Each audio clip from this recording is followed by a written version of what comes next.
following program is a podcast1.com production.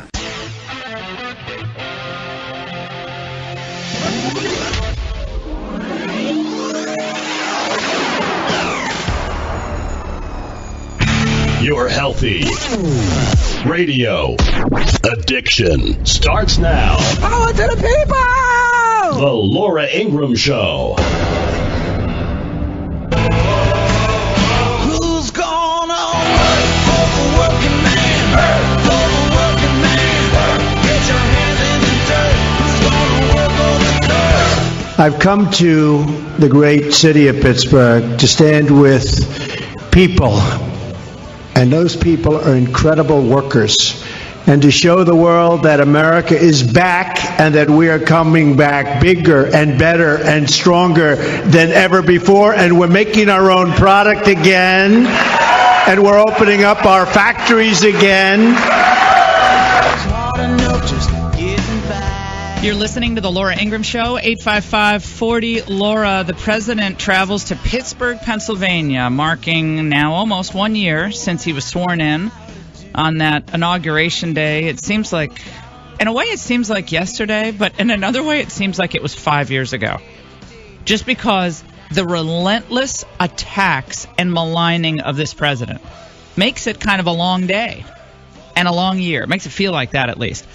It's funny, we're here in Los Angeles at our great Westwood One Cumulus Studios, and we got our posse together. We're having a great time, and we're moving here, there, everywhere. We're in Vegas yesterday, did the Ingraham Angle last night here in LA. We have another great show on tap tonight here in Los Angeles, covering a wide range of issues. And I can't remember where we were exactly, but I was able to catch part of Trump. I guess it was when I was blowing into the hotel yesterday. I was able to catch part of Trump, just snippets. And I looked up, and I looked at Raymond, and I said, he looks really good. I mean, he looks really good. And he was super calm and seemed super confident. And I don't know, something struck me when I just watching him yesterday. And again, I didn't even have a chance to watch the entire speech. But then I started getting texts and emails from people. They started rolling in, bing, bing, bing, bing, bing. Like, uh-oh, what's happening in Pittsburgh? I thought, oh no, this is bad news. Some protester threw something at him. And no, it was, wow, this guy is kind of back on the campaign trail, campaigning for the American worker after 1 year of economic policy making and deregulation, with much more to come. We've seen a staggeringly impressive series of economic accomplishments, and we have a 31% gain in the Dow Jones Industrial Average. So if you invested in the Dow Jones Index Fund on Election Day last year of 2016 now, oh my gosh, you've increased your portfolio by almost a third. Think about that. Think about that. And it's not just if you're an individual investing. Do you have a 401k? Are you a teacher and you're in a pension fund? I was talking to a friend. She said, Laura, my husband has never been so busy. I hardly ever see him. She said, well, absence makes the heart grow fonder, but he's so busy.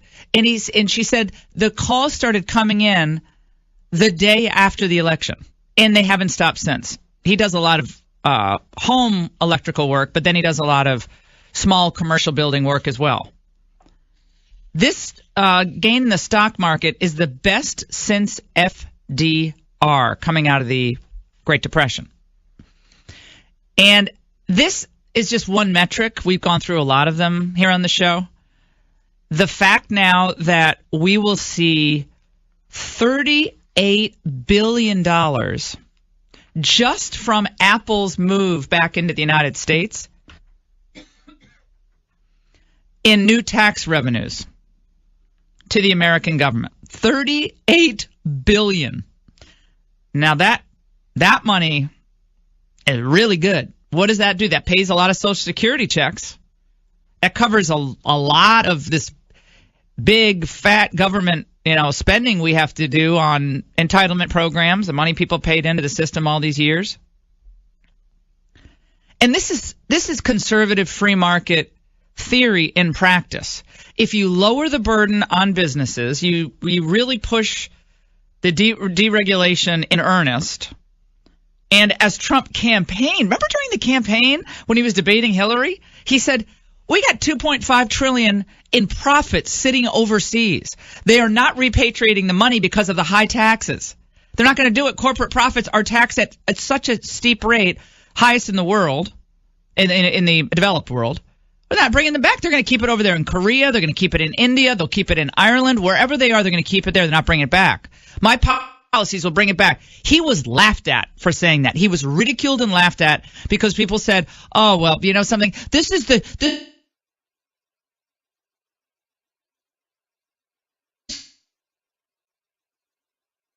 they just repeat their same old tired theories they heard in their poli-sci and economic 1 classes in college. Repeating this. Trump said, oh, really? Watch me. And 1,000 jobs Apple is going to create as part of this new manufacturing and innovation. Now, what did Barack Obama say in 2012? Let's replay that, James. I think it's really important that people remember how wrong Democrats and the Democrat leadership was back during the debate with Mitt Romney and Candy Crowley. Remember that debate with Candy? Let me see the transcript, Candy. Remember that debate? Let's listen. iPad, the Macs, the iPhones, they are all manufactured in China. One of the major reasons is labor is so much cheaper here. How do you convince a great American company to bring that manufacturing back here? Candy, there's some jobs that are not going to come back because they're low-wage, low-skill jobs. I want high-wage, high-skill jobs.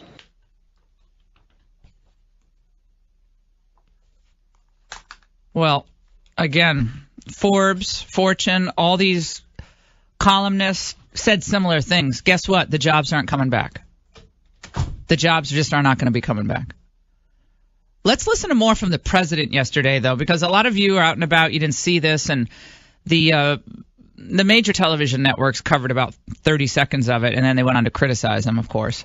But this was more from Trump in Pittsburgh, heralding the first year in office, the accomplishments for the American people. Let's listen. We're putting America back to work, and we're ensuring the forgotten men and women of our country are never, ever forgotten again. Remember? The deplorables. The deplorables. We're all deplorables. Who would have thought that was going to turn into a landslide, right? Who would have thought that was going to turn in? That was not a good phrase that she used. Some things you'd like to have back. Well, I think President Trump could probably say that about some of the things that have happened over the last year, truth be told, but that's just the way it goes. And it was so good, the speech was so good yesterday, that even Chris Matthews, who obviously is no fan of the president, he sees Trump connecting with the working people, and he said this. I watched every minute of the president's stump speech this afternoon in Pittsburgh. It was a barn burner. He hit all the high notes, never a flat one. He spread out the good news, hitting strong on minority employment numbers, taking a gentle clip at his 2016 rival without any obvious nastiness. His pitch was uplifting, gung-ho, with all the flags flying.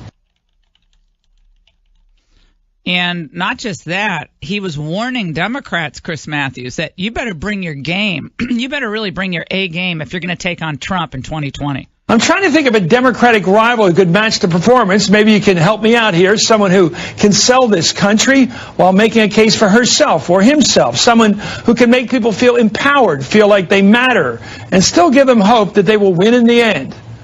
My point, which I expect to make often in the next 3 years, is that you can't beat someone with no one. You can't beat someone with no one. Well, that's obvious. And you see the Democrats relying on the presidential approval numbers, which have hovered anywhere around 39%. I think there was a new poll that came out today, it's 39%. Like, oh, another low for President Trump, another low. Well, oh, the global citizenry doesn't like the leadership of President Trump. The Global Citizens Poll, Pew Research, shows that America's standing in the world is low. How many of you listening on this Friday give a rip about what the global citizenry thinks of the United States? Go back to the Reagan days and how the same things were said about his leadership. He wanted to bring America back. We were done with the humiliation under Jimmy Carter, and America was going to be the dominant player on the world scene because our economy was going to come back, meaning we were going to have peace through strength. The Soviets were going to be challenged, and America's ideas would come to the fore. And at the very end of it, of course, it come out to be the obvious best ideas and how to run the economy, how to bring a country back from the economic brink, how to do the right brinkmanship with the Soviets without starting a thermonuclear war. Reagan tutored them all into how to do that. But it's not like he didn't get grief every step of the way and wasn't maligned every step of the way. I think Trump, it's even worse. I mean, they despised Reagan. Reagan was just an amazing orator and leader and thinker. They despised Trump for some of the same reasons, but different reasons as well. For them, Trump is a total vulgarian. George will use that term a lot. He's a vulgarian. Well, guess what? When people hear that coming from fancy people in Washington, they feel like the fancy people in Washington are talking about them too. They're vulgarians. And yet these are people who work in factories, whose family worked in factories, who volunteer for our military, who did every job up the economic ladder to support themselves. These aren't vulgarians. These are American people. And they were sick of being kicked to the curb and ridiculed and maligned by both Republicans and Democrats in the bipartisan cabal that have been running this country into the ground. They were tired of it. That's why they elected Trump. Even knowing all of, Trump's past, he's not perfect, the stuff he said about, women, the stuff, all the stuff out there. They knew all that. And they still elected him. So if the elites in D.C. and New York still don't understand that I don't, at this point, I really just can't spend a lot of time on them, and I can't help them. I understand you think Trump is uncouth. Now move on. Are the policies working? Or policies and results don't matter at all because he's such a vulgarian to you. So policies don't matter, results don't matter, Supreme Court justices don't matter because you think Trump's a vulgarian.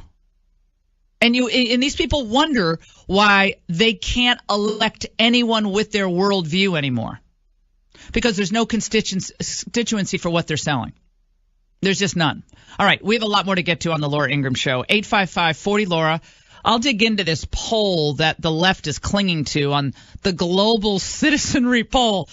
Are you worked up about the fact that the global population apparently has a low view of the United States right now? Remember what President Trump said? I'm not running to be president of the world. I'm running to be president of the United States. We don't fly a global flag. We fly the flag of the red, white, and blue of America, and we believe in this country and her greatness. We're going to make it even greater. That's what he campaigned on. He didn't campaign on being, running under the UN flag. We'll take a break. 855-40-LAURA. Here in Los Angeles, we're going to talk to Congressman Mark Meadows as showdown over the shutdown continues. Senator Jim Langford from Oklahoma is going to join us. And the March for Life today in Washington, D.C., hundreds of thousands turning out. Thank goodness it's good weather. And my kids are going. We got 100 buses from just one university, Notre Dame. All young people. The march is so inspiring, and we'll be talking about the importance of this issue and what Donald Trump did that no other president had done before for this day. Don't go away. Feeling kind of groovy and it's la la la. Oh, it's getting better now. La la la. You almost forget how. There's never been a better time to hire in America, to invest in America, and to believe in the American dream than right now. Podcast One has new shows on our new app. Check out all the cool features to help you explore our exciting new programming, like America's Lakers podcast with Jay Moore, So Random with Corinne Olympios, Attack Each Day, The Harbaugh's podcast, Not Just Sports with Susie Schuster and Rich Eisen, and Sessions with Randy Jackson, as well as your old favorites like The Lady Gang, Steve Austin, Shaquille O'Neal, and Adam Carolla. Get the new Podcast One app in the App Store, Google Play, or podcastone.com.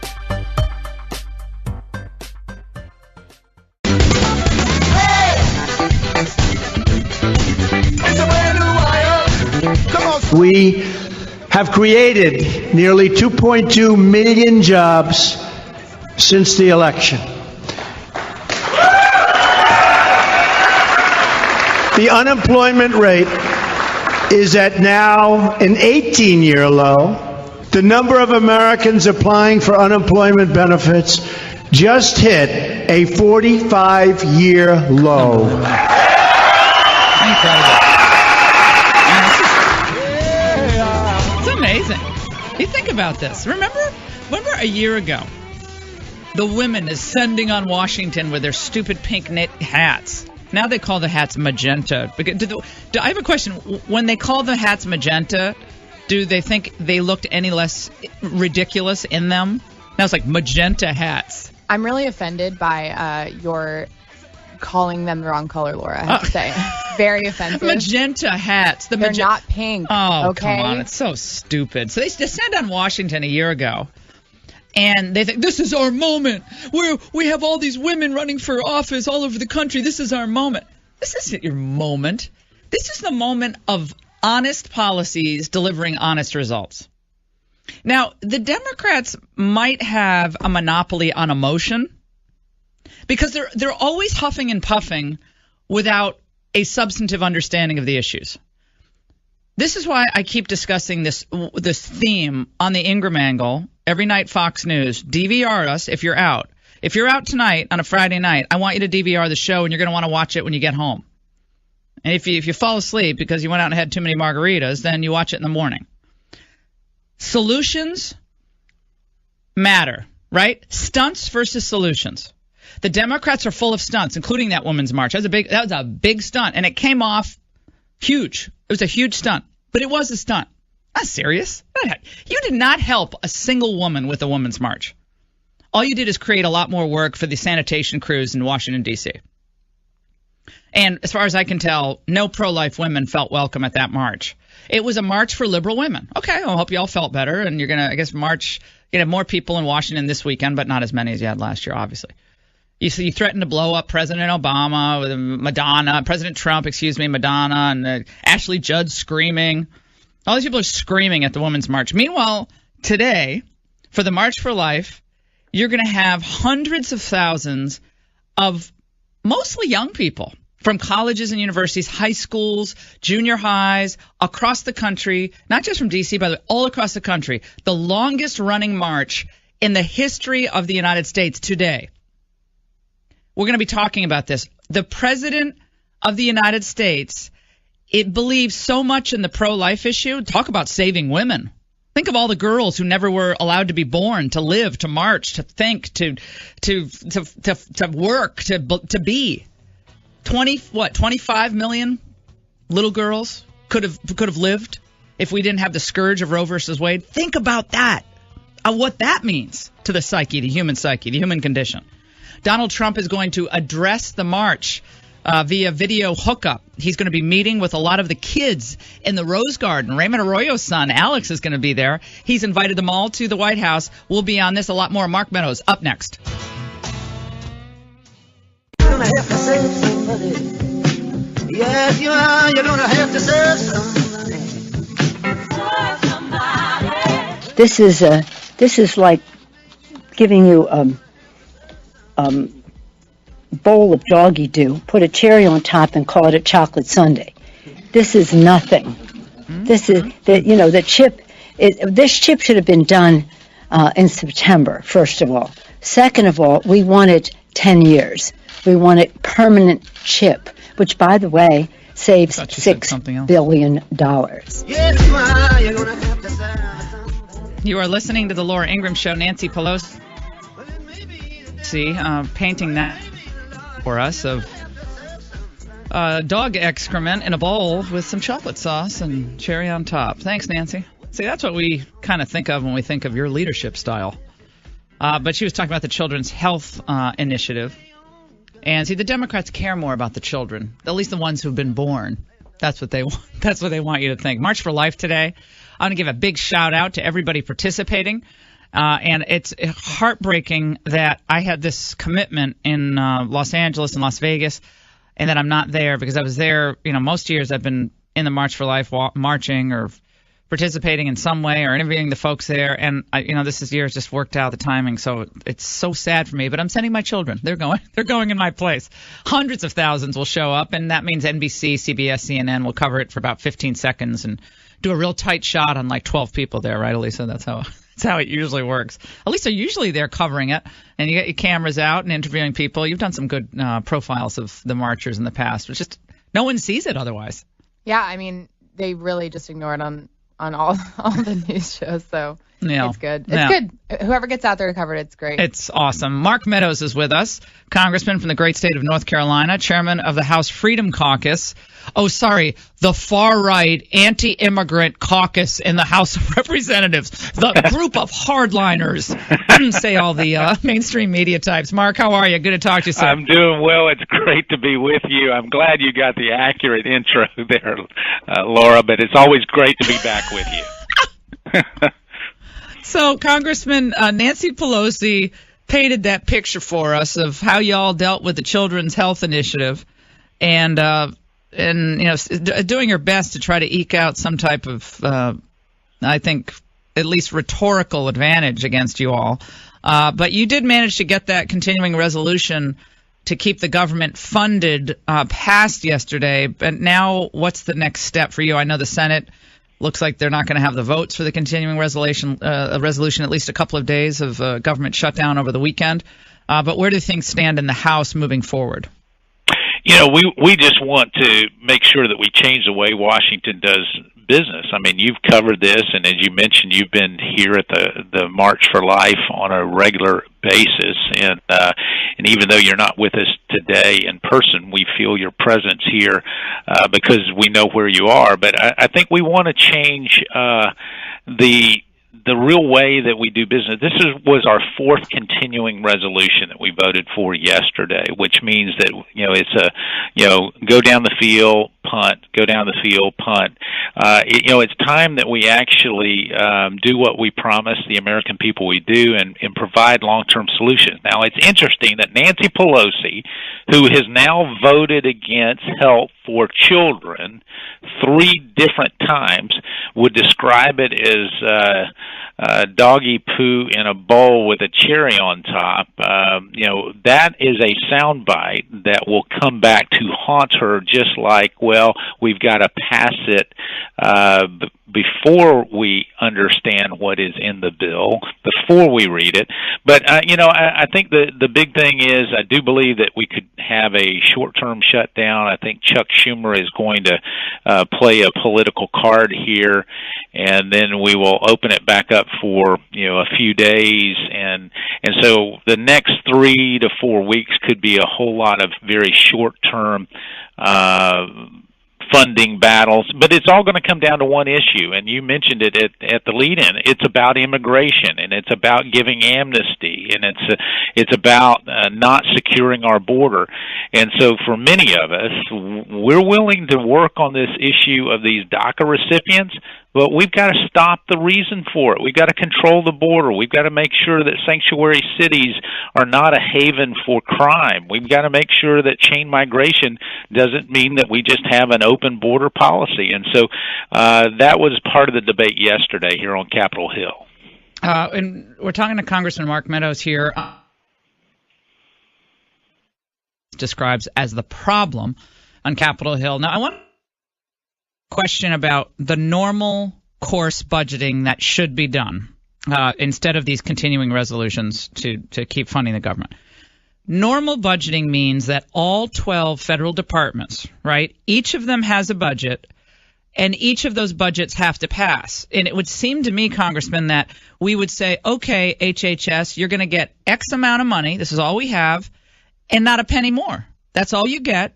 So you can do whatever budget you want. We'll be looking it over, but this is all the money you're getting. Same with HUD and same with defense and same with every department of the federal government. And those bills should be voted on one after the other after the other. Why doesn't that happen? Well, you're spot on, and you could not be more accurate in what should be happening. Now, that has not happened for the last 6 years. And so what happens is you get these huge government shutdown scenarios, and what truly the leadership in both the Senate and the House has to say no more continuing resolutions. And the House actually did pass 12 appropriations bills back in the latter part of August, first part of September, sent them to the Senate, and nothing happened. And so either you got to get different leadership who are committed to going back to the 12 appropriations process, or you've got to get leadership with a backbone who says we've got to stop doing business in this very dysfunctional way and get back to doing 12 appropriations bills. So if you don't get an agreement, all you're doing is shutting down one agency, not the entire government. And that's what conservatives believe is not only fiscally responsible, but it's the right way to do it. Now, Laura, let me be real brief on this. The other reason they do this is because if they tie it all together, we spend a lot more money. And so even some Republicans want to spend more money. And so that's the reason they do it this way instead of negotiating 12 different appropriations bills. So they get these last-minute concessions. They tie it to amnesty for illegals. I think just regular people listening to us, it's hard to understand how giving amnesty to illegal immigrants should in any way get in the way of funding government for the U.S. citizenry. It's crazy. You're exactly right. That has nothing to do with funding government for the U.S. citizenry. Exactly, and yet what they're doing is blaming President Trump for a shutdown when they're trying to use it as leverage to provide amnesty to a group of people who came here illegally. I mean, it should not be connected. So you're exactly right. Well, I think in the end, if the Democrats want to shut down the government, I think it's almost incumbent upon Republicans at this point not to stand in their way, because I think this is extremely illuminating for the working people of this country to see where the priorities of the Democrats really are. The priorities for Chuck Schumer and I'd say Lindsey Graham, because I'd consider him a full-blown Democrat on this issue, Jeff Flake, all the rest of them, their priorities are to take care of illegal immigrants first and the American citizenry second. If they are not willing to actually move forward on funding this government on the basis of amnesty for illegal immigrants. And I think it's very illuminating. And I think the Democrats get blamed every step of the way. Trump has offered people a pathway, and they blew it up because they tried to cram through a bill that they frankly knew he could never agree to, that increased chain migration and increased illegal immigration because it didn't give enough border enforcement. So they knew he couldn't accept that, and they blew it up. You're exactly right. You're exactly right. It was not a serious deal. I know I talked to the president about that. He's willing to negotiate, but he says, I'm not going to negotiate with the national security and border security of our country. I'm not going to do that. And he didn't want to shut down, doesn't want to shut down, but at the same time, he's not going to be forced to do a bad deal for the American people. No way. Congressman Mark Meadows, we'll see you on TV soon. Thank you so much for your pro-life stance, especially this very important day on the March for Life taking place in Washington, D.C., undercovered or not covered at all by the lamestream media. We will cover it. We have extensive reporting that we're going to be doing both on lauraingraham.com and tonight on TV. Congressman Meadows, thank you so much. We're going to take a break on the Laura Ingraham Show, 855-40-LAURA.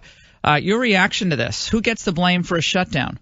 And since now we find out that only essential employees need to show up during a shutdown, who are all these non-essential employees and why do we need them?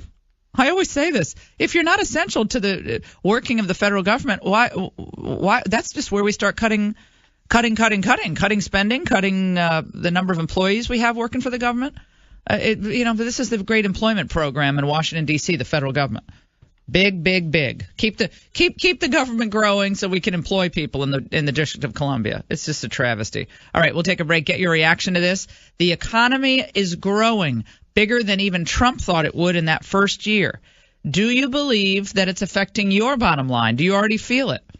And if you do, tell me how you see it, how you feel it. Are you seeing it in your 401k? Are you seeing it in your own stock portfolio, or in the business that you're able to increase your customer base? I want to hear your stories 1 year later, the Trump administration marking this anniversary after a year of some downs but mostly ups. We'll take a break. 855-40-LAURA. If it's meant to be, it'll be, it'll be. Baby, just let it be.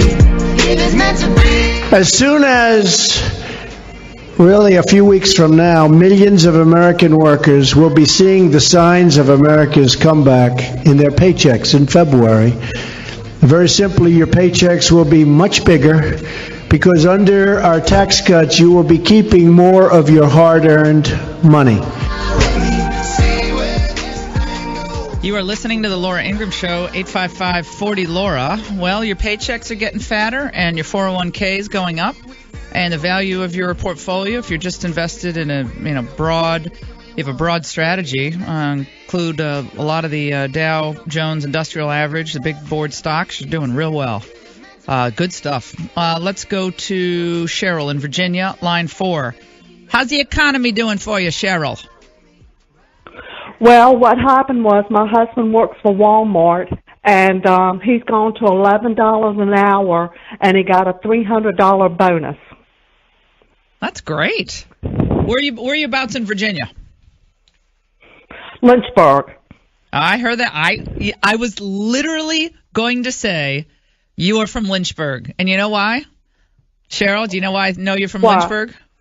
Well, say I'm going to walk about the house. Say that sentence. I'm going to walk about the house. I'm going to walk about the house. House. I hear the accent. That's why. I'm going to walk about the house. Good for you. Tell your husband, keep it going, and good for you. And Walmart's paying more money, too, per hour. So good deal. I love it. Let's go to Tom in Indiana. I love that high Virginia accent. It's an accent that's disappearing. Has an old English lilt from colonial days. You can hear it a little bit. Tom, go ahead. Well, what about a Jersey accent, Laura? I love it. I love Jersey accents. Okay. Yes, I'm a transplant out here. I actually looked on my bank account this morning, and I went, because I get paid a salary, and I'm like, wow, I got $37 more in my paycheck this week. I'm like, okay, times 4.3, that's $157 in my pocket compared to the government, so I'll take it. Take anything. Take any increase you can get, and I think more's coming. Great news. Let's go to Ken in Iowa on the shutdown and how Trump should play it. Kenny. Miss Laura. Well, anyway, I think he should just let the government shut down on what the Dems are running on. They haven't backed. They haven't tried to even come close to backing him. They haven't tried to do anything that was pro-America. They were always backing illegals and wanting foreign nationals to. I think they got to just let it go. Let it go. Ken, excuse me, I think you're exactly right. Republicans are always living in fear of a shutdown. Remember they all thought back in 2013 that Ted Cruz was going to sink the Republican Party in the midterms in 2014? Well, what happened? We picked up seats. We actually picked up seats. I would call the Democrats on their games that they've been playing, and I would say, look, you want to shut the government down and imperil the American citizenry because you are so obsessed and fanatical about amnesty, then you go right ahead and do that. We're fighting for the American people. And we're not going to be bullied by you into putting the interests of illegal immigrants ahead of the American people. We're not going to be bullied by you. I completely agree with Ken.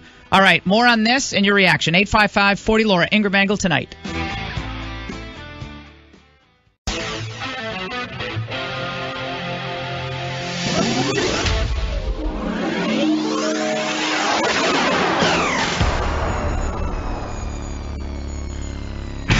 Your healthy radio addiction starts now. Power to the people! The Laura Ingraham Show. Oh, won't you stay with me? 'Cause you're all I need. These kids came here the average age of 6 years old. They've got no place to go. I want them to be citizens. I want them to get a good education. I want them to understand who America is. They got to wait 12 years, but if you don't want the children to be part of America, then I couldn't disagree with you more. I want them to stay on our terms. These will be the Trump dreamers. The president has a chance to have a legacy that Obama and Bush could never embrace. It would be wonderful if Donald Trump could take these young people who have no other country other than America and give them a chance to be part of us. Get them the hell out of here. Get them out of here. Get out. Get them out of here. Oh, man, I love Fridays.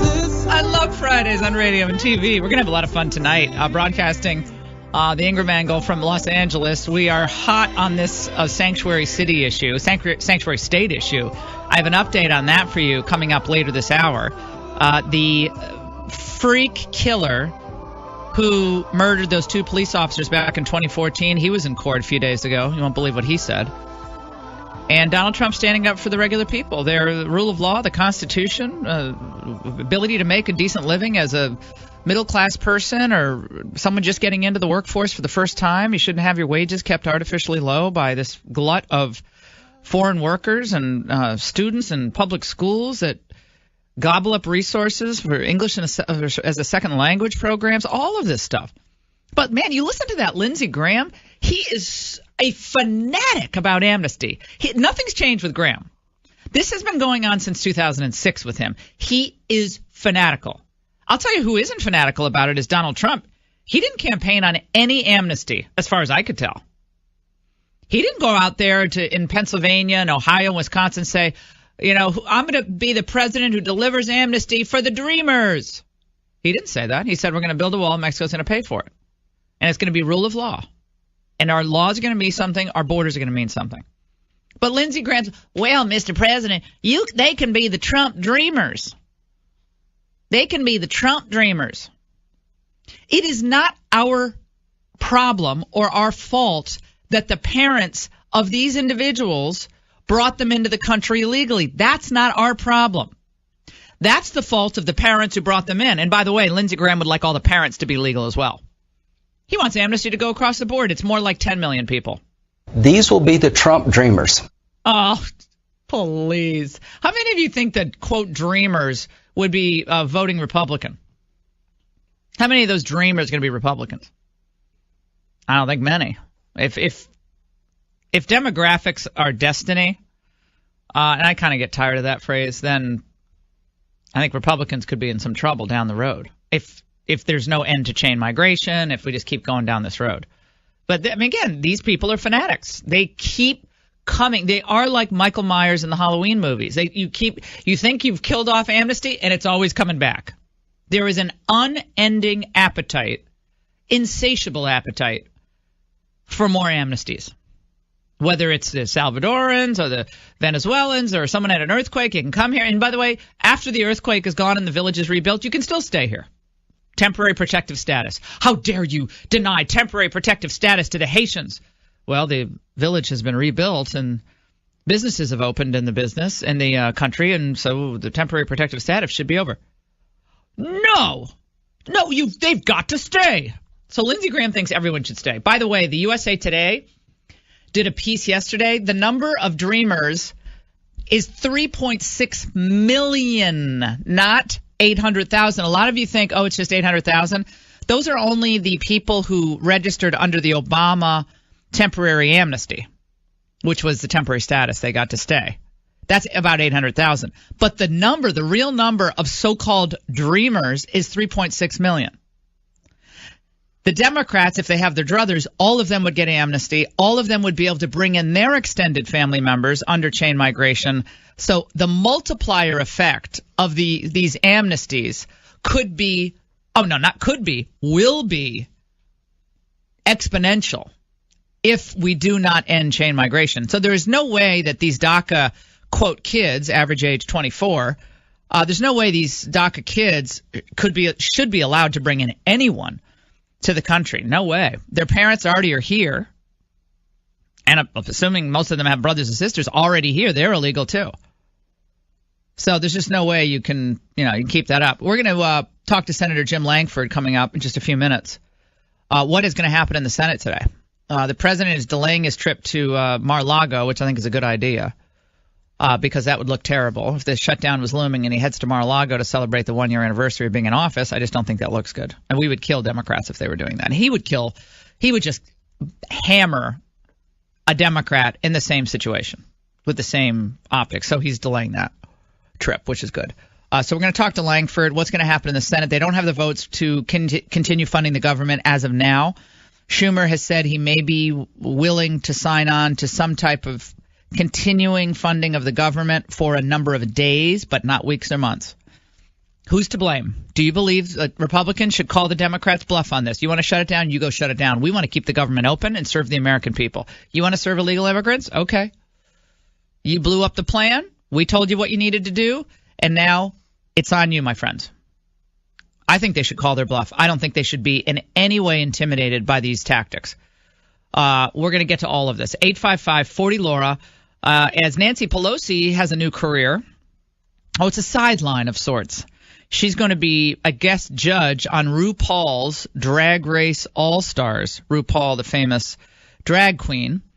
And Nancy Pelosi will be the guest judge on the drag queen, I guess it's kind of a talent beauty contest. I think Nancy Pelosi's right where she belongs.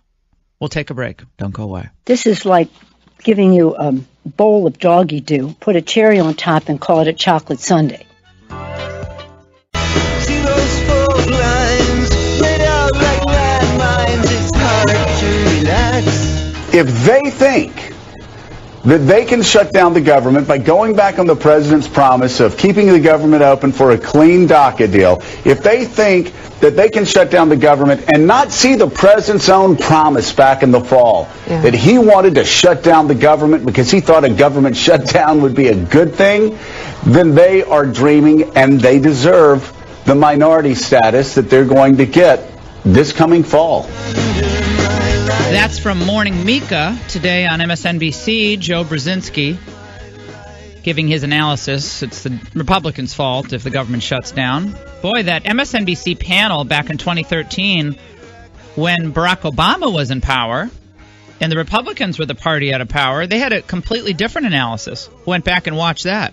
Joining us now, Senator from the great state of Oklahoma, James Lankford is joining us now. Congressman, I'm calling you Congressman now. Senator Lankford, how are you? Good to talk to you. I'm doing great. It's great to talk to you as well. Let's talk about where we are on the shutdown mania. You got the stopwatches on the cable channels. Everyone's playing this up.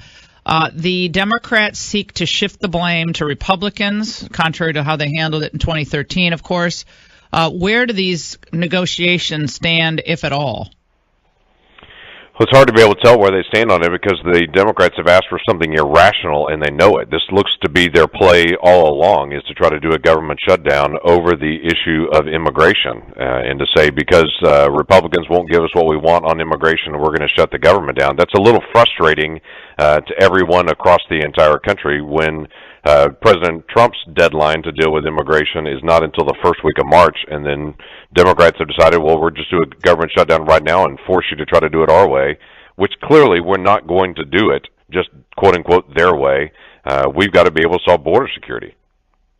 Well, when we look at the state where I am right now, I'm in California, broadcasting here tonight for the Ingraham angle, Senator, and what's happened to this state under supermajority Democrat rule has been just heartbreaking. For those of us who've spent a lot of time and even lived in California, you look at the poverty rate, the welfare rolls, the obscenely high percentage of illegal immigrants in the prison population here in California, the cost of public schools for multiple languages being taught and tutored at the school, health care costs, the high rate of taxation and regulation in California. Now, of course, the great nirvana of legalizing pot is going to make it all better. If this is what the rest of the country wants, then I think America, even with Trump, is going to have a very, very tough time of it. Well, I would tell you that's not what the entire country wants, because Oklahoma continues to be able to pick up more and more businesses moving from California to Oklahoma, and to try to get out of that situation, and we'll continue to be able to do that as well will the rest of the country. As people say, I'm not going to put up with this. I want to raise my family in a place that is secure, and I want to raise my family in a place that's a great place to be able to raise a family. So while it's a beautiful state, if you can't handle the crime and you can't handle the transitions that are happening, that becomes a big issue. Senator, the issue of sanctuary cities, and in this state, the whole state's a sanctuary state, really came to the fore when we saw that the Attorney General of California has directed employers to beware that they can be prosecuted under the new Protection for Immigrants Act, illegal and legal, in California that was signed into law effective on January 1st, that they could actually be liable under this law if they disturb the privacy rights of illegal immigrants and cooperate with the federal immigration authorities. That's actually what he said. Yeah, it's a remarkably painful whole series of conversations there. The focus is that they continue to be able to push out is these individuals are trying to reconnect with family, they're trying to be able to come to work, and there's no question that there are many of the individuals crossing the border illegally that are trying to connect with family or trying to come to work. There's also no question that some of the people crossing the border are drug dealers, human smugglers, human traffickers, labor brokers, terrorists, gang members. There's no question, but there seems to be no interest in actually trying to secure the border and to be able to engage with the people that want to come to work in a legal way to do that, and to be able to block out the people. Their focus is just open it up and we'll figure it out later. After they commit a crime, we'll pick them up. Of course, we won't deport them. We'll still leave them here. But after they commit a crime, we'll pick them up rather than trying to proactively do it. We certainly don't do it that way in terrorism. We want to be able to have a terror watch list. We want to be able to secure our borders, to be able to make sure that individuals don't cross into our nation to be able to commit acts of terrorism. We try to find it far away. California's focus seems to be, no, let them come here and commit a crime and we'll figure it out later. That certainly doesn't provide stability to your community. Well, I think, again, when you look at what's happened in this state, just from the sanctuary policies, we had those 2 police officers shot and killed brutally 2 or 3 years ago. A man had been deported 7 times. And this is a man who stabbed a 61-year-old multiple times in the neck, deported several times. These cases both came to the public's attention in just the last couple of days because they both had court appearances. It's a heartbreaker. I want to go back for a moment to what's happening with this big debate over funding the government. Senator Lankford, Mitch McConnell the other day said this. Let's listen. I'm looking for something that President Trump supports, and he's not yet indicated what measure he's willing to sign. As soon as we figure out what he is for, then I would be convinced that we were not just spinning our wheels going to this issue on the floor. As far as I can tell, the president made it very clear what he wants, Senator Lankford. He's already said he supports the Labrador Goodlatte bill in the House of Representatives. So why does Senator McConnell seem to not know what the president wants? And do you agree with his sentiment? I actually don't agree with that sentiment in this sense. In October of last year, the president put out a long list of here are the priorities that he has for immigration. Again, Dick Durbin and multiple of the Democrats said the president's not released anything out. No, they actually just don't like what he released out. It's not that he hasn't released anything. He has released it. He released it in October. He came back and gave a pared-down list. The Department of Homeland Security has now given more detail on what it means for border security, all the legal aspects. He's detailed all those things out, and in the meeting as recently as last week, we identified the 4 areas that the bill has to circle around: border security, visa lottery, the chain migration issue, and the DACA. Those are the four areas of the bill and the four corners of it. And so whatever negotiations happen around that forward, and the president has been clear. Now, I would say the president and the leadership team from the White House continue to meet with the House and the Senate leadership to be able to give clear definition to what it means for border security. It's been the issue the Democrats don't want to discuss is border security issues. But that's something that we still have to be able to finish working out. But I think the president has been clear on that. Yeah, I thought that was an odd statement from McConnell.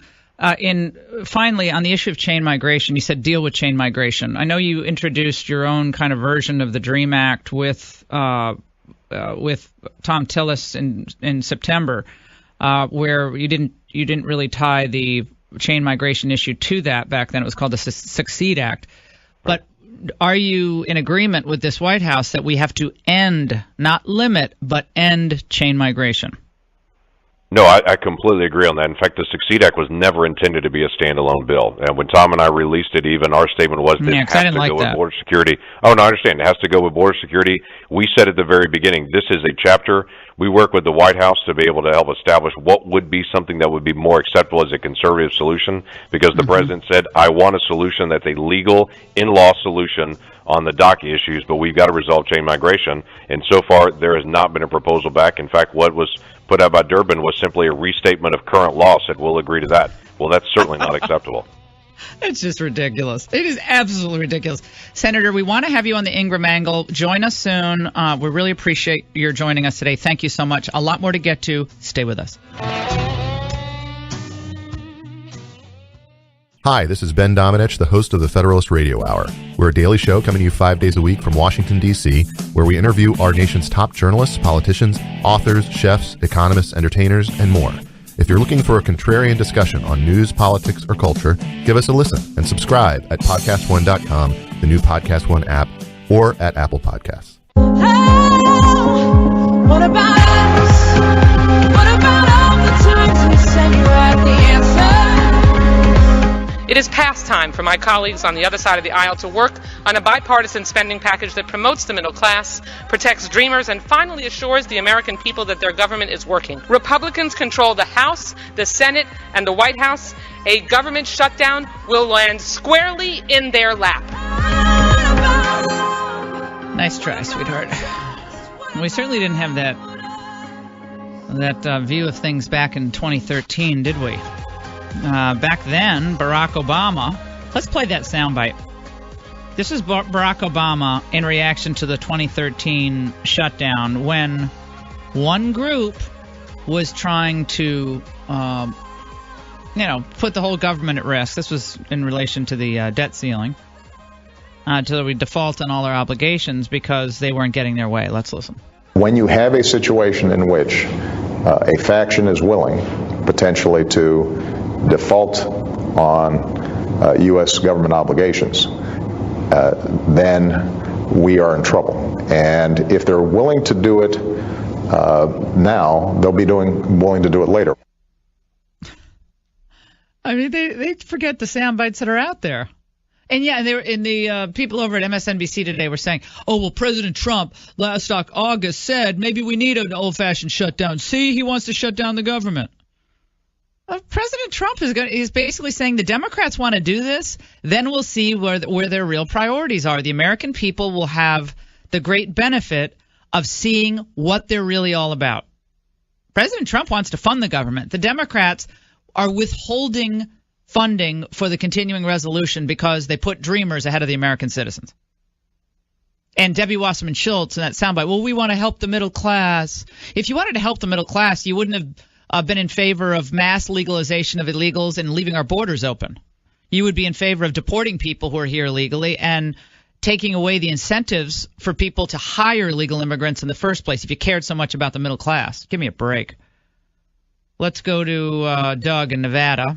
We just left Nevada yesterday. Seems like 5 days ago, doesn't it, Lisa? Lisa's having a flashback to the book tour.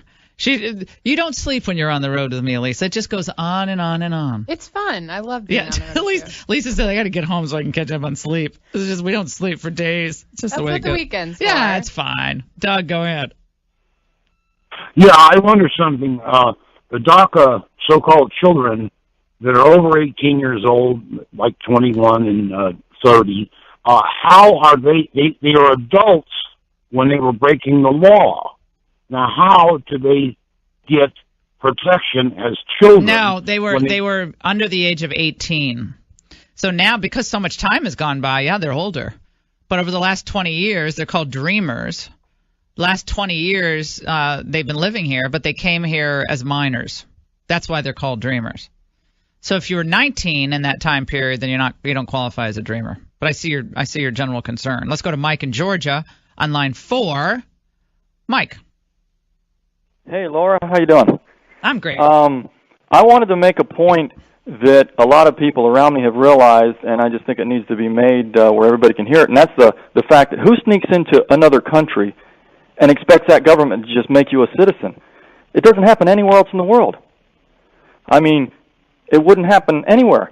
Most countries are going to detain you and deport you right away. Some countries would even throw you in prison and then maybe one day deport you. I mean, the insanity has one real purpose. I think most people out there realize it. It's all about votes. I will read this to you, and thank you for bringing that up, Mike. A piece that was on NPR back on December 21st, that police and illegal immigration, what our neighbors do.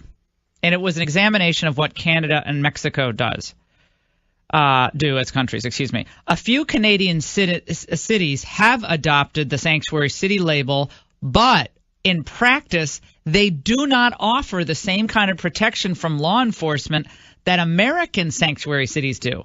When American jurisdictions are saying they're sanctuary cities and they're actually saying they will not cooperate with immigration enforcement, that's a really strong stand, said an activist with a Canadian pro-immigration group called No One is Illegal.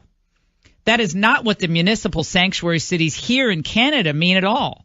They're not at all talking about not collaborating with detention and deportation. Byron Cruz is a naturalized Canadian citizen originally from Guatemala who works with recent immigrants. He says the ones who don't have legal status fear encounters with the police. There is no protection, he says. If the Vancouver Police Department gets your name can be accessed by the Canada Border Service Agency. And when an individual is subject to the Canadian immigration warrant, the police would be required to notify us of that, and then they can be deported when you continue this out of the country. So migrants in Mexico, police have been adapting to a different reality resulting from a rewrite of their own law in 2008. It decriminalized migration, so in theory in Mexico, it's no longer a crime to be an illegal immigrant, said a former government official, Jaime Sanchez Lira. That was a consequence of violence tied to human trafficking, he said.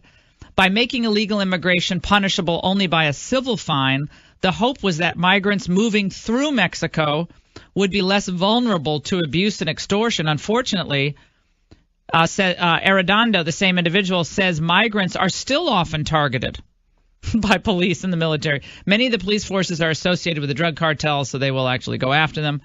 Officially, local police in Mexico aren't supposed to go around asking people about their immigration status. We're able to detain them, and once they're detained, we can actually call Mexican immigration, and they can find out whether they're legal or illegal. But once that's after they have a probable cause of an immigration violation, or the other person commits another crime. So the American sanctuary city concept is largely foreign to Mexico.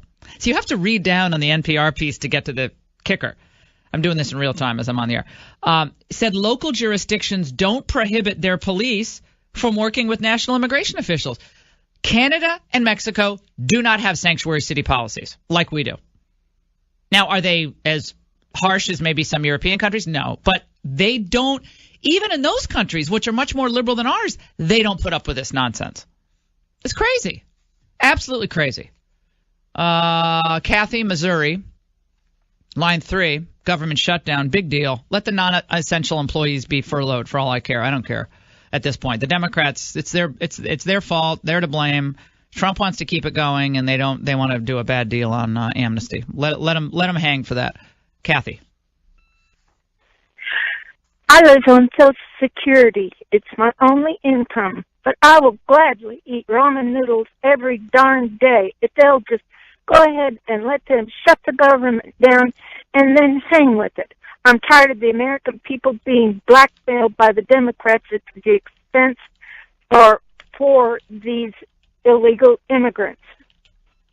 Well, I think your Social Security check is okay in any event, so you don't have to worry about that. But I understand the sentiment there as well. Let's go to Bill in Texas, line 1. Bill. Hey, Laura. Thanks for taking my call. Just one thing, and then I'll hang up. I think the way to get this thing really in motion is the shutdown needs to be named the Schumer shutdown. And every time anybody says anything about it, they ought to call it the Schumer shutdown. And that through the Republicans, through the administration, and the news media, and it needs a name, and it needs to be tied to Schumer. Thank you. That's great. I love that. I mean, again, brand it. They want to brand things, brand them right back. The Schumer shutdown. I love it. When we come back, we're going to talk about this blockbuster report that was released to all members of Congress yesterday on the Fusion GPS dossier, going right to the heart of the Mueller investigation. Paul Ryan needs to release the memo. Release the memo, release the report. The hashtag release the report has been trending on Twitter. I want you all to keep it up and keep it going. We need all these details released. And I'll play for you what one congressman said on my show last night about what could happen once the report is released. I think this has to be blockbuster, given the fact that all the Republicans that I can think of came out yesterday and said, release this to the public so people see how American citizens, it looks like, were surveilled for political purposes. Barack Obama yesterday came out and said, I can guarantee that that was not done. That's what he said. But okay, let the people decide. Just release it. Paul Ryan knows the process for doing that. You don't even have to apparently technically declassify it. You can still release it. Paul Ryan, I think, has the keys to the release of all of this. So release the report. Hashtag on Twitter. Urge Paul Ryan to do that. We'll take a break on the Laura Ingraham Show. We'll talk about this and a lot more coming up. Remember, the Ingraham Angle tonight. You do not want to miss it. We will have a new Friday segment on the Ingraham Angle that you're not going to want to miss. It we're going to tell you what it is at the end of tonight's show. But you're going to want to participate in it. It's a lot of fun. And we're going to be sending our camera crew out here in Los Angeles to hear from the people on what they think of everything from open borders to secession to the homelessness and poverty problem in the state. And so we'll hear directly from the people of California as well. So you're not going to want to miss the show tonight. 855-40-LAURA. I don't blame it on the moonlight. I don't blame it on the good times. I blame it on the boogie. On this issue of the release of this report, is there any national security concern, anything that Paul Ryan could point to avoid a move to declassify or a bureaucratic administrative move to release its content? I don't think so. I saw nothing in there that releasing it to the public would have any negative effect on our national interest. In fact, I think it's just the opposite. I think the national interest is harmed by keeping it a secret from the public. I think we have to be transparent. We have to get this out there.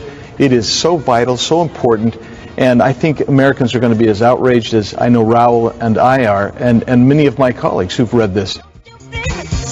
Byron York is reporting that 103, I believe, congressmen have now read the House Intel report that was made available to all of them, trending on Twitter. Release the report.